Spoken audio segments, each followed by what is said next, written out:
Section 2, remember we said this module is divided into 3 sections. We spoke of section 1, section 2. I was looking at the units for section 1, and we said that section 1 has 3 units.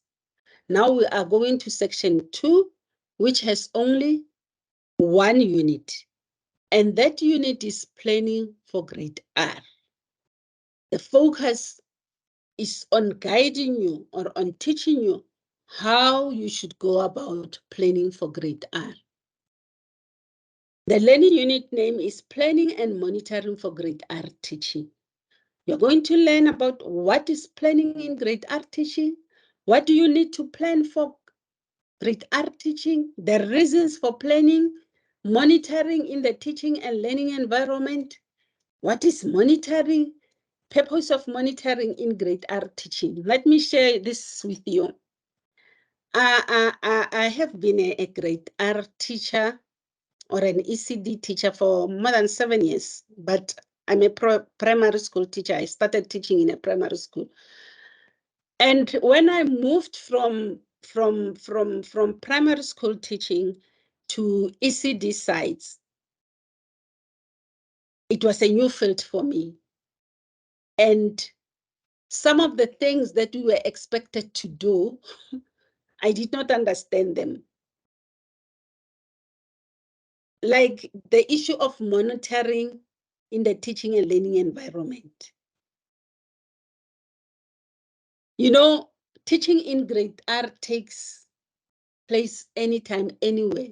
Whether they are inside or outside, teaching takes place. And these learners have to be monitored.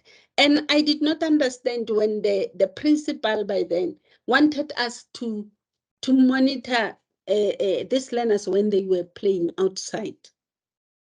And now that I have grown in being in grade R, I understand the importance of not leaving children playing alone. Number one, also, they must have also be engaged in structured play. Yes, they have free play and also they have structured play, where as a teacher, you have to monitor them. The other reasons is for their safety. You cannot leave them. I did not understand that, but now I understand. So my student, it's very important to know that we have to monitor every move of the grade R child. Even at home, our children, we should not leave our children loitering around. That is why we have cases of children who disappear. Don't stay 5 minutes without seeing your child, because they are children. They still need to be guided. They still need to be supervised. They cannot play alone without being supervised. So those are the things that you will learn, and some of you who have young children at home, you'll apply them at home, or you will share with us your experiences at home as we go on. Section 3, which is the last section of the module, is teaching in the grade R classroom. This section, we said it has only 1 unit, that is unit 5, which is about developing specific learning activities for grade R learners. They have to be engaged in activities. Like I have mentioned, they play, they learn through play, but their play, it is structured. That's why in the classroom and outside, we have areas, different areas where they have to play. But you know that as they play, they learn, and we should create such an environment and create those activities that they will engage in. Number 1, perceptual skills development, visual perceptual skills activities, you have to develop that. Auditory perceptual skills that we will learn in this module, the tactile and kinesthetic perceptual skills, and the motor skills. We will also learn about developing specific learning activities for grade R learners. What is a learning activity? Learning activity for grade R learners. We'll learn about that.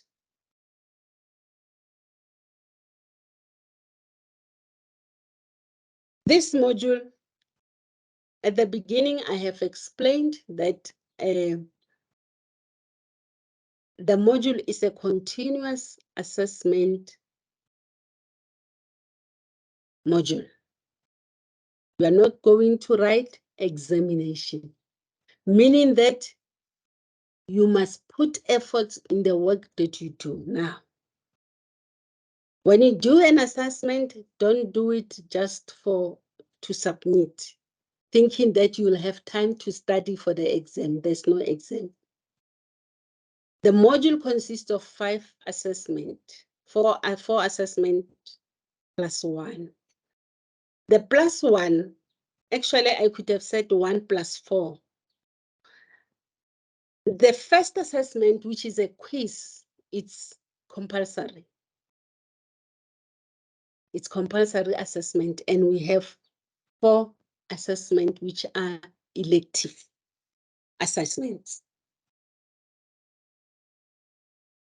Actually, what is required from you is to submit 4 assessments. The fifth, if you have missed assignment, you can choose any one of that and submit the assignment from the 4. If you have missed the date, here are the assessment dates that we call assessment plan. We have 5 formative assessments in this module. I have mentioned that. We don't have summative assessment. Summative assessment is the assessment that we write at the end of the year or at the end of the term, which is an examination.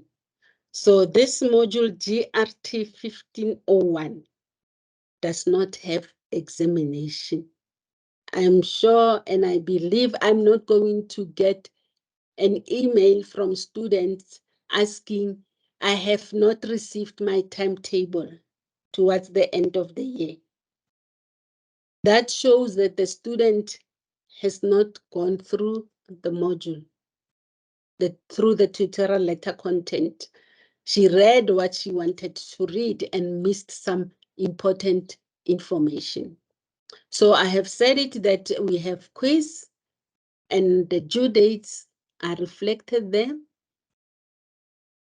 The quiz, I'm sure those who have already started, you have realized that they reshuffle.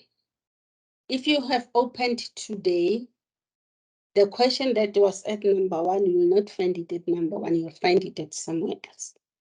So the questions are reshuffled. At times, the lecturer may reshuffle the answers, but in this module now, you just reshuffle the questions.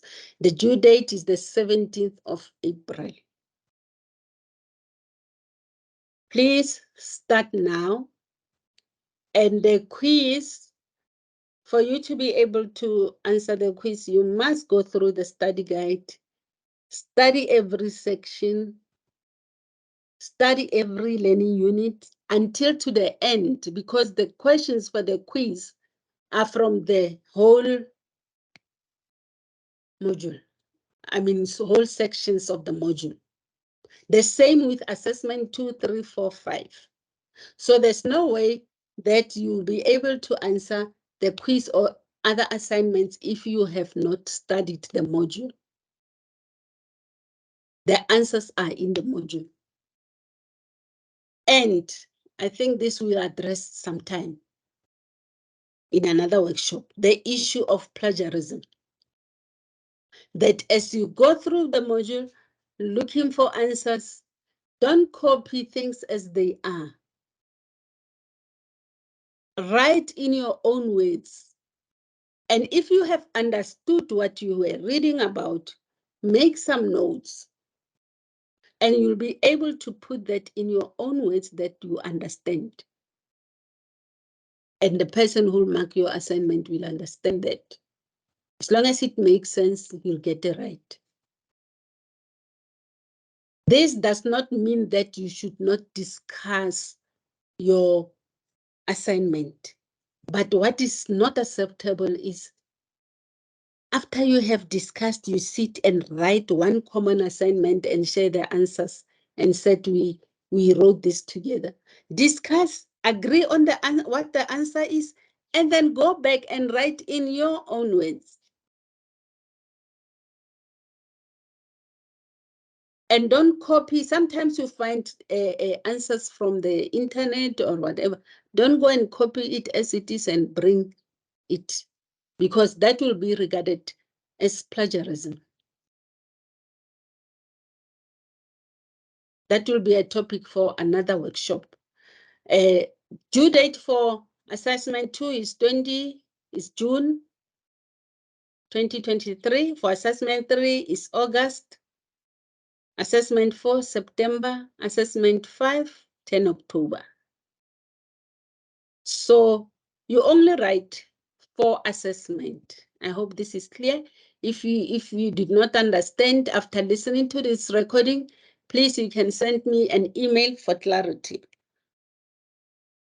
Now, when as lecturers we set assignment, we use Bloom's revised taxonomy, and you should also use that to answer an assignment question. Bloom's taxonomy is the way of categorizing different ways of thinking and questioning. For us as students, we need to understand what the question requires from me. And I would always say to students, when you get a question, make sure that you underline the verb before you even start answering. Some Bloom's taxonomy structures or extracts, they have divided the verbs into sections. So if you see the word and you don't understand that word, look for the meaning for the word so that you can understand it. So looking at the structure, when we set questions that will require you to remember what you have read. We also set questions. The questions are categorized. We set questions that will require a student to remember. We set questions that require your understanding.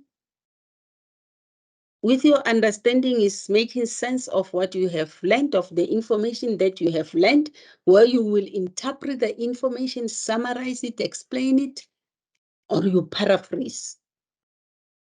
You also have to apply. We set questions that want you to apply. And such questions will be a question like, use a diagram, use or show by a diagram, or make a flow chart, or make a checklist, design a checklist. Those are such questions that will need your application, the practical part.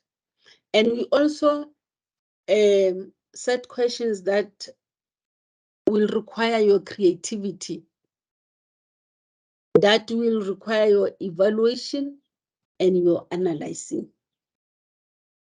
What is important is understand what each verb requires from you.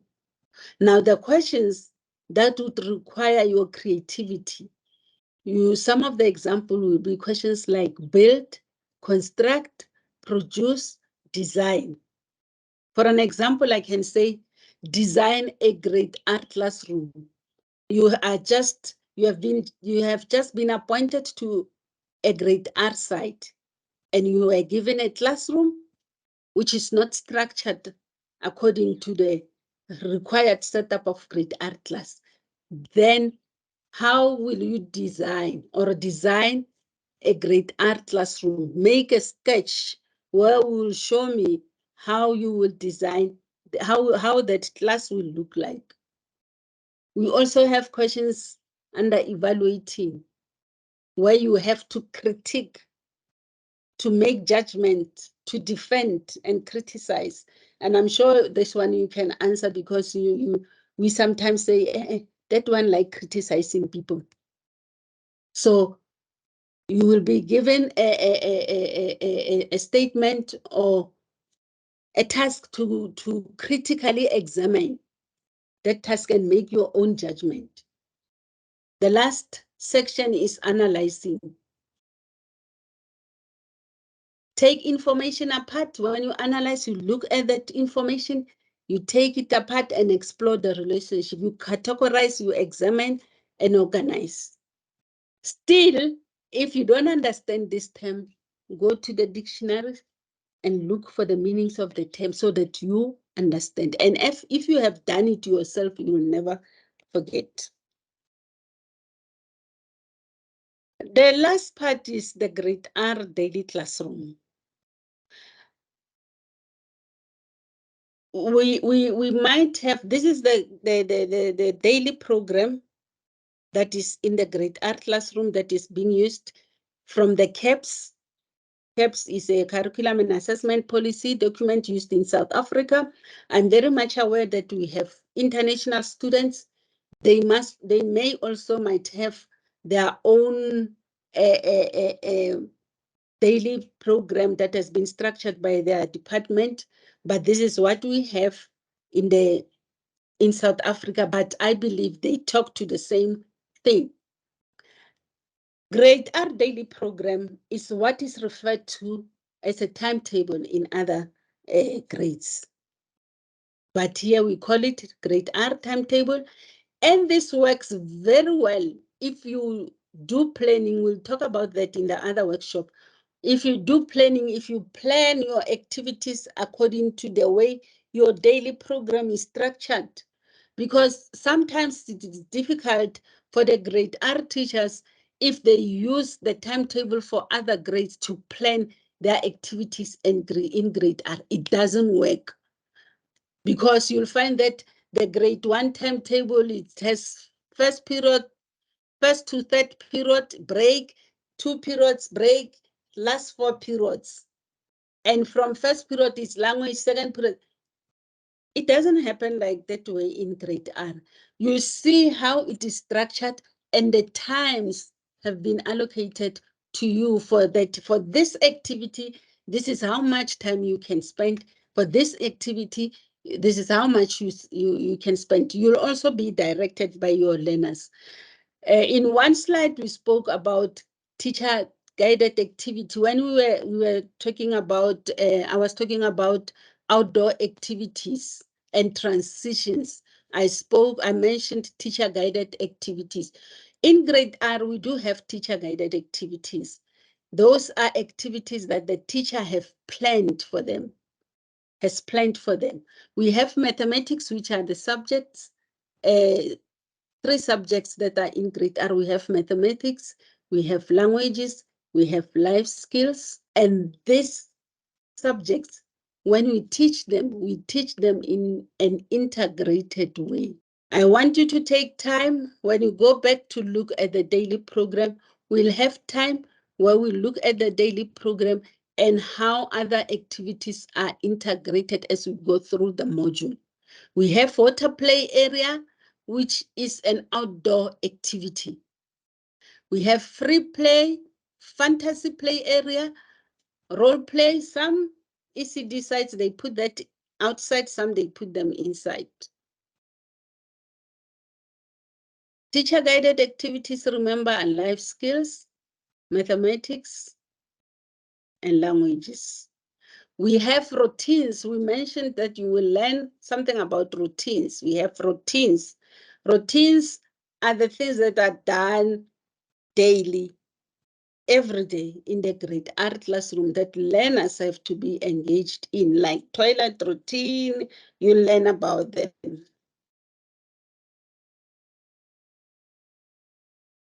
And you can Google the Grade R CAPS document for mathematics, languages, and life skill. Yeah, you'll find it in Google. Internet, you can get that. And it's very, I like the mathematics part of Grade R. Actually, all the subjects, the way they have been structured in the policy document for you to teach in Grade R, it's a very good guide. So you don't have to say, I don't have policy document. You can Google that policy document, grade R caps. You get languages. Languages you'll find is for grade 1 to 3, but your focus will be on grade R. And then life skills also is for grade 1 to 3, but mathematics is mathematics only. It's a thick policy document.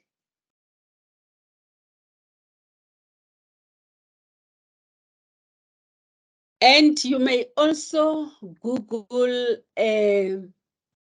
Modise or Rebecca Modise, support and supervision for school-based grade R practitioners, for more information and other sources that you would want. There are a lot of sources that you can get from Google, as long as you know how to search that. But you can search through the name and you'll find my thesis also. I think it's very relevant also because it's talking about supporting grade R. And if you can't access the policy document, you'll find this timetable in that document. Matsidiso Rebecca Modise. I'm your lecturer. You'll never forget me. I have come to the end of my presentation. Thank you.